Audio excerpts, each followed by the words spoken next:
Hasta para la libertad tenemos que esperar. El Triunvirato.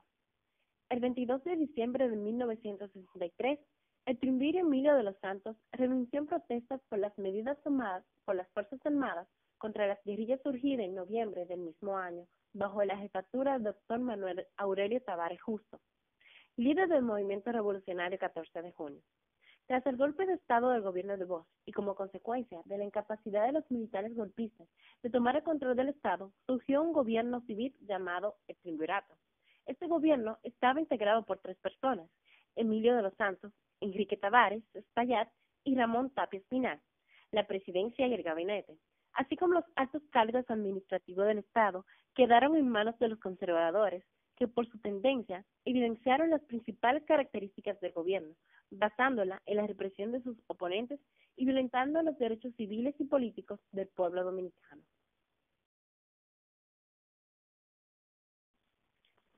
Los Estados Unidos reprobaron el golpe de Estado y, a su vez, intentaron restablecer la constitucionalidad a través de un gobierno que estuviese prescindido por el presidente del Senado dominicano. Sin embargo, el gobierno de Triunvirato se resistió a estas precisiones diplomáticas y denunció ante la Organización de Estados Americanos la intromisión de los Estados Unidos en la política interna del país. Medidas tomadas por el gobierno de facto. El gobierno de Triunvirato tomó una serie de medidas represivas en orden político y social en contra de la ciudadanía, entre ellas las siguientes. Persiguió y apresó a los militares del Partido Revolucionario Dominicano. Colocó a los soldados en las principales calles de la ciudad de Santo Domingo. Declaró ilegales todas las actividades y prácticas comunistas en el país. Declaró al Estado sitio de gobierno en todo el territorio nacional. Declaró leyes que obstaculizaron el libre tránsito del derecho del pueblo en la libre asociación. Decretó un toque de queda a nivel nacional. Aumentó los precios de los artículos de primera necesidad. Estableció la ley de incentivo industrial y desconoció los derechos civiles del pueblo. Durante el régimen de Triunvirato reinó una desorganización administrativa creciente. El gobierno se vio inmerso en una mañana de contradicciones económicas y políticas que profundizaron su aislamiento político y motorizaron la división de las Fuerzas Armadas. Desde que inició su ejercicio, el Triunvirato se enfrentó con disposiciones abiertas a los obreros y a los estudiantes. Múltiples manifestaciones de protestas se realizaron en todo el país. En mayo de 1964, por ejemplo, un Comité Nacional de Coordinación de las Organizaciones Sindicales decretó una huelga general. La huelga se extendió a los barrios de la capital, donde formaron barricadas para resistir a la política con piedras, palos y otros objetos. En la llamada huelga, se buscaba expulsar del poder a los representantes de los más honestos intereses de nuestro país, los enemigos de la clase obrera. Otras importantes protestas obreras se realizaron en la ciudad de La Romana contra la empresa norteamericana radicada allí. En febrero de 1965, los sindicatos afiliados a la Confederación de Trabajadores celebraron un Congreso de Unidad Obrera, donde incluyeron entre sus demandas el restablecimiento de la Constitución de 1963, que había sido aprobada por el Congreso durante el gobierno de Bosch y anulada en su vigencia por el Triunvirato. Junto a estas protestas obreras, creció el descontento contra la desorganización administrativa del Triunvirato, que expresó en diversas actividades económicas que fueron consideradas ilícitas por los opositores del régimen. Los grandes comerciantes importadores denunciaron en repetidas ocasiones actividades de contrabando que a su juicio les resultaban lesivas. En esas actividades de contrabando se involucraron a los altos jefes militares dominicanos.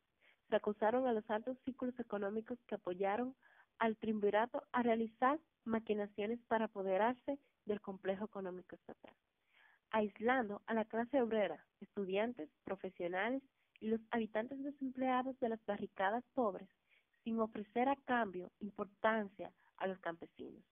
El Triunvirato trató de mejorar su situación económica legislando para restringir las importaciones. La ley establecía que los importadores deberían de depositar, además de los impuestos aduanales, el 40% del valor de las importaciones. Esto creó descontento con su propia base de apoyo económico. Al tiempo, incrementó el contrabando y la infracción. Para el comienzo de 1965, el triunvirato solo mantenía en el poder su relación con los Estados Unidos.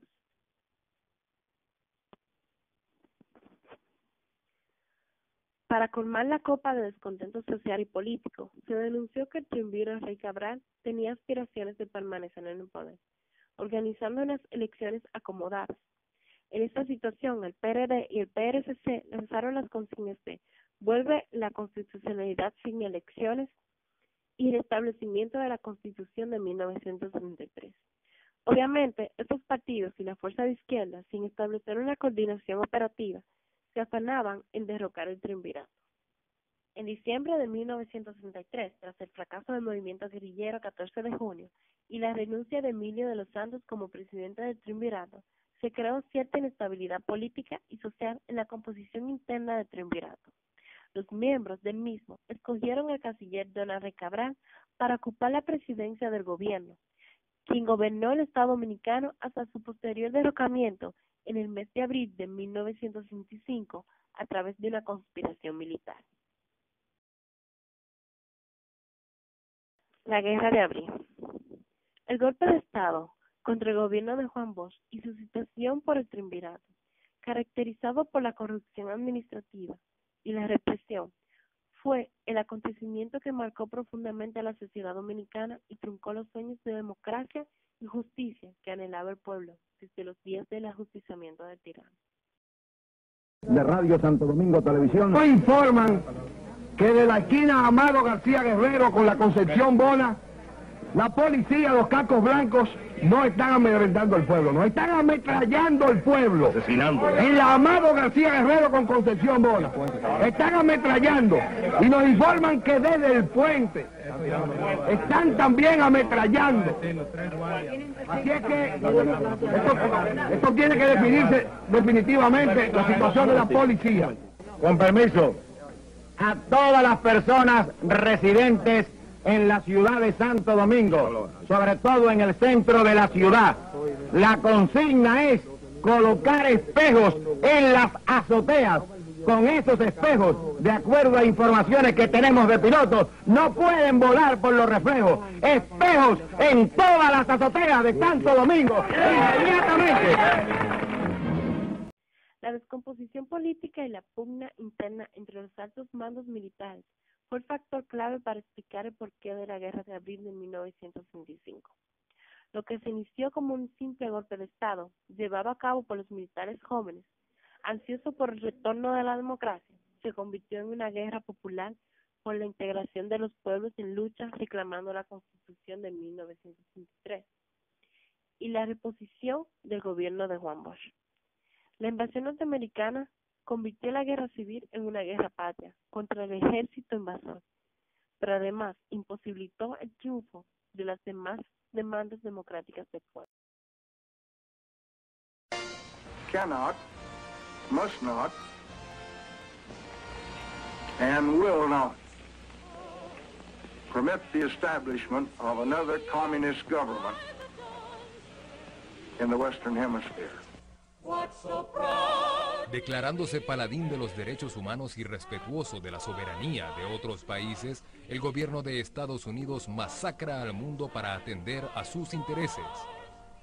Tal como lo hizo en República Dominicana el 28 de abril de 1965, cuando nuevamente invadió y ocupó militarmente el país para ahogar en sangre un legítimo movimiento popular que ya estaba a punto de triunfar. En mayo de 1916, el presidente Woodrow Wilson envió a miles de infantes de marina que ocuparon a toda República Dominicana e impusieron un gobierno exclusivamente integrado por militares gringos, sometiendo al país hasta el año 1924, fecha en que entregaron el poder a Rafael Leónidas Trujillo, a quien habían designado hombre fuerte y jefe de la Guardia Nacional organizada por los invasores, implantando una férrea dictadura de 31 años.